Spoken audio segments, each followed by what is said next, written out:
Leader of the third party.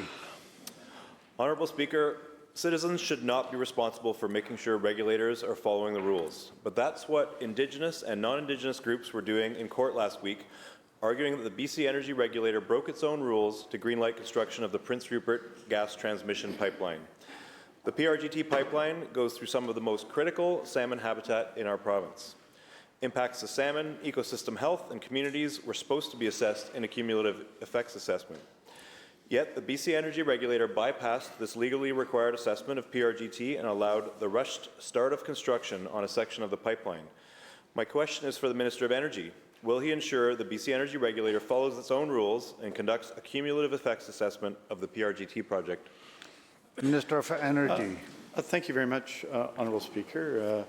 The member will know that this matter, the issue of the substantial start of the project is before the Environmental Assessment Office right now and going through, as he would expect, a thorough review.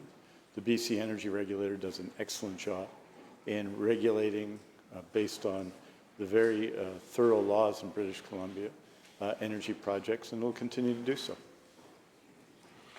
Member supplemental. Thank you, Mr. Speaker. As the Minister noted, the project is waiting a substantial start decision after the 10-year environmental assessment expired last November. Besides being taken to court, PRGT has already been given a warning for environmental violations because pipeline workers failed to properly assess endangered species habitat before clearing land.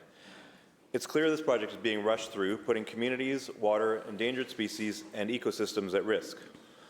Local residents say their concerns have not been acknowledged, much less addressed by government or industry regulators. The decision to approve the PRGT pipeline is expected in the coming weeks. My question this time is for the Minister of Environment and Parks. Will she direct PRGT to complete a new environmental assessment that takes into account the true scale of harm to communities and the environment? Minister. Well, thank you, Honourable Speaker. And we have an environmental assessment process that applies in this case. It's being thoroughly applied by the regulator. The reason you have such reviews and environmental assessments is to allow such independent review to take place, and that assessment is occurring. I understand the member may have strong views himself and maybe want to make representations in that process, and in some ways what he's doing now is a form of representation, I suppose. But, Honourable Speaker, the environmental assessment, the project on the issue that the member raises is before the Environmental Assessment Office, and they'll be making a decision in due course.